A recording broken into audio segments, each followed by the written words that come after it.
Et suite aux formations données par Foi des Hommes, moi comme formateur, j'ai beaucoup appris. Ce n'était pas accoutumé de préparer les séances de formation, de préparer les questions qu'on va faire avec les bénéficiaires, comment mener les séances de formation et encore de chronométrer les heures de formation. Moi, je faisais la formation depuis tantôt 10 ans, mais ça n'entrait pas dans mon habitude. Parce que là, avec la présence de cette formation, maintenant, j'observe même avec les participants comment diriger les séances de formation. Et ça augmente ma capacité comme formateur.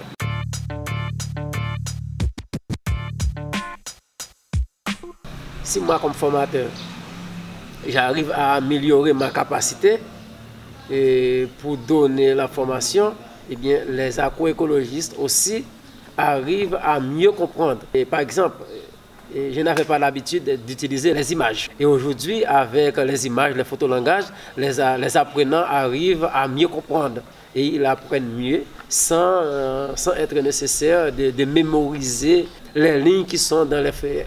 Par exemple, quand on fait des séances de formation sur la production maraîchage, eh bien là, on a des photos où on peut trouver des personnes qui sont en train de faire des luttes mécaniques, par exemple, pour le contrôle des insectes.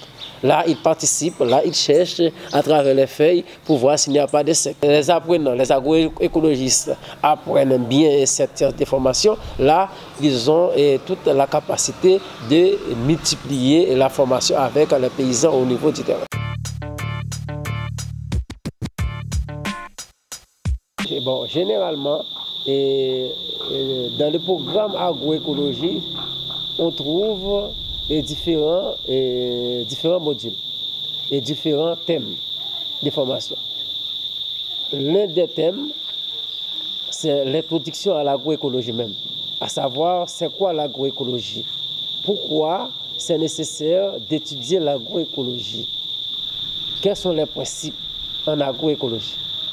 Mais à partir de l'introduction, il y a d'autres thèmes qui viennent en parallèle pour compléter ou pour appuyer le concept même de l'agroécologie. Par exemple, dans mon cas, je fais la préparation du sol. Et je travaille sur les techniques de préparation de semences locales, par exemple. Et aussi de la culture maraîchage. Et tous ces modules-là sont préparés et sont présentés par rapport au concept de l'agroécologie. Pour les formateurs qui travaillent sur l'introduction, là, ils parlent comment préparer le sol pour protéger l'environnement. Là, ils n'entrent pas dans les détails. Mais moi, comme formateur qui vais travailler sur les techniques de préparation du sol, moi, j'entre dans les détails. Pourquoi on doit utiliser ces outils? Pourquoi on doit utiliser traction animale, par exemple? Pourquoi on ne doit pas utiliser les tracteurs?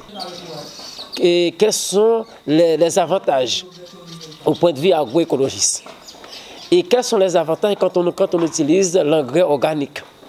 Et tout ça rentre dans les pratiques même agroécologiques.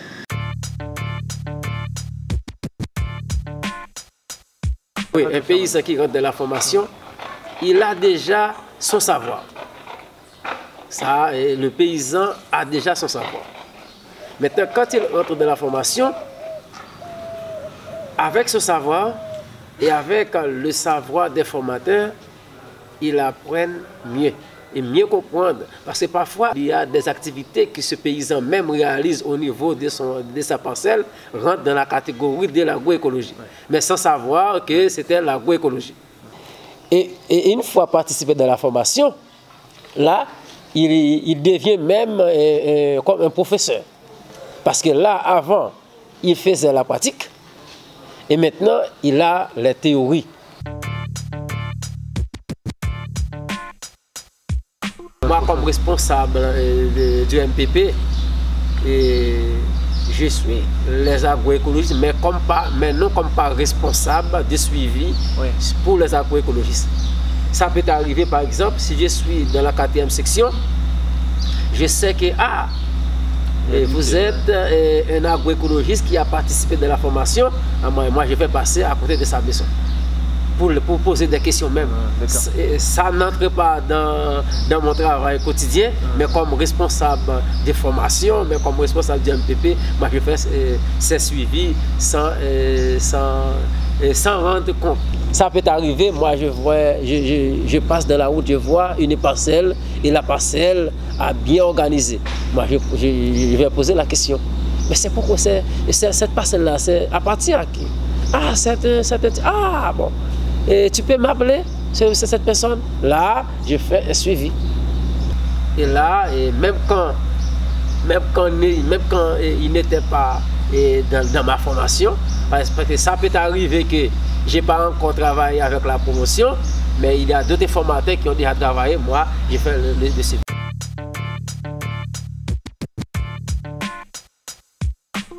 Pour moi, les changements qu'on pourrait apporter, c'est justement sur beaucoup plus d'accompagnement. Bon, parce que la réalité nôtre n'est pas votre.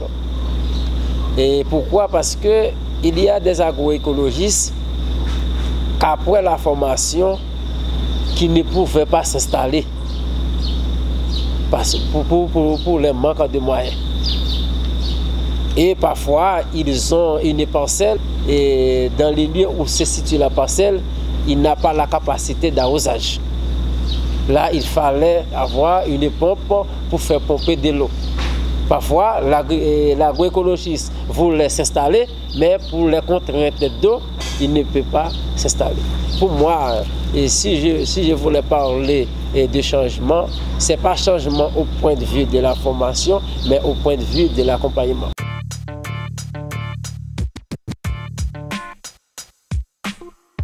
On peut continuer avec les mêmes formations.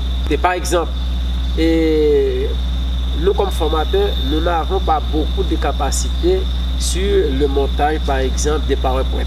Je prends ça comme exemple. Et sur les préparations des fiches techniques. Dans les modules de formation, de choisir directement les mots-clés de la formation. Pour moi, en termes de formation, c'est augmenter la capacité des formateurs. Mais pour le reste, c'est bien.